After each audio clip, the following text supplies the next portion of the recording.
చంద్రబాబు గారి ప్రభుత్వం, కూటమి ప్రభుత్వం, పవన్ కళ్యాణ్ గారు, పురంధరేశ్వరి గారు కలిసి ఆలోచించి ఒక ప్రత్యేకమైన తిరుమల తిరుపతి డైరీ ఫామ్, ఈ డైరీలో తయారయ్యే పదార్థాలన్నీ స్వామివారికే చెందేలాగా చేయాలి. కనీసం ఈ 5 ఏళ్లలోన టిటిడి పాల డైరీ అనేది ఏర్పాటు చేసి నెయ్యికి సంబంధించిన అంశంలో స్వామివారి డబ్బులు వృధా చేయకుండా స్వామివారికే డైరీని ఏర్పాటు చేస్తే బాగుంటుందని చెప్పి ఒక భక్తుడిగా మేమందరం కోరుకుంటున్నాం. స్వయంగా ఒక గోశాలని నిర్మించి మనం గో సంరక్షణ చేసినట్టు ఉంటుంది. అలాగే దాని నుంచి వచ్చేటటువంటి ఉత్పత్తుల ద్వారా అక్కడ ప్రసాదాలకి కల్తీ లేనటువంటి పరిశుభ్రమైనటువంటి ప్రసాదాలు తయారు చేసి ఆ తిరుమల ప్రసాదం యొక్క పవిత్రతని కాపాడటానికి ఎంతో ఉపయుక్తంగా ఉంటుంది. కేంద్ర రాష్ట్ర ప్రభుత్వాలు సమన్వయంతో పనిచేస్తూ దీనిపై ఒక మంచి నిర్ణయాన్ని తీసుకొని ప్రజలందరికీ దీని మీద ఒక గట్టి భరోసాని కల్పించాలని, తిరుమల పవిత్రతను కాపాడాలని మనసా వాచా కర్మణః నేను మనస్ఫూర్తిగా కోరుతున్నాను.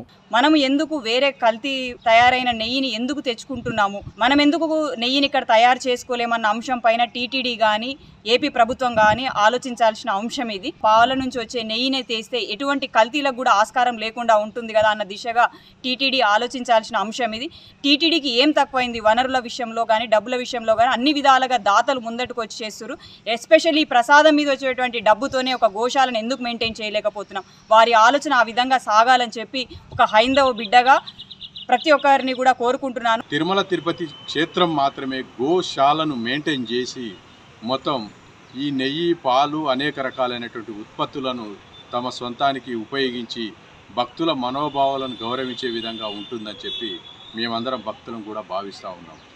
సొంతంగా గో సంరక్షణ గోశాలలు నిర్మించుకొని స్వచ్ఛమైనటువంటి ఆవు నెయ్యితో మహాప్రసాదమైనటువంటి లడ్డును తయారు చేసి హిందూ ధర్మ పరిరక్షణ, హిందువులని మరి పవిత్రమైనటువంటి లడ్డు తయారు చేయవలసిందిగా మా తెలంగాణ హిందువుల తరపున మేము విజ్ఞప్తి చేస్తున్నామండి.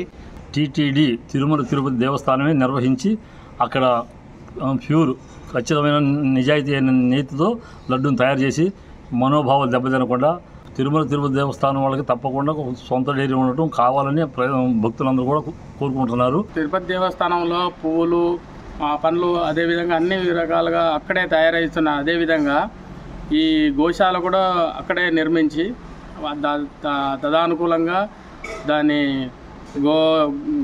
గో నెయ్యితోటి మంచి పవిత్రంగా స్వామికి లడ్డు తయారీకి మరియు స్వామికి ప్రసాదంగా అన్నీ వినియోగించుకోవచ్చు. కావున తిరుపతి దేవస్థానం ఈ గోవులను పరిగణలోకి తీసుకొని గోశాలను పెట్టాలని కోరుతున్నాం. ప్రత్యేకంగా గోశాలను నిర్వహించి వాటి ద్వారా వచ్చే నెయ్యిని, పాలని స్వామివారి యొక్క సేవకి ఉపయోగించి అలాగే గోమాతలను సంరక్షించినట్టుగా కూడా అవుతుంది.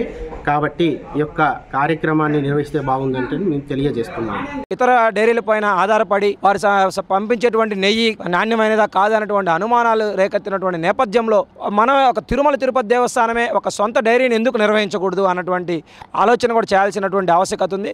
రోజుకు 2 టన్నుల నెయ్యిని వినియోగించేటువంటి అవసరాలు ఉన్నటువంటి తిరుమల తిరుపతి దేవస్థానంలో సొంత డైరీని ఎందుకు నిర్వహించకూడదు అన్నటువంటి ప్రశ్న తలెత్తుతా ఉంది. తిరుమల తిరుపతి దేవస్థానం పర్యవేక్షణ జరిగేటువంటి డైరీ ద్వారా నాణ్యమైన ఉత్పత్తుల్ని ఈరోజు స్వామివారికి అందించేటువంటి అవకాశం ఉంది. కాబట్టి డైరీని ఏర్పాటు చేసే దిశగా ఆలోచన చేయాల్సినటువంటి అవసరం ఉంది.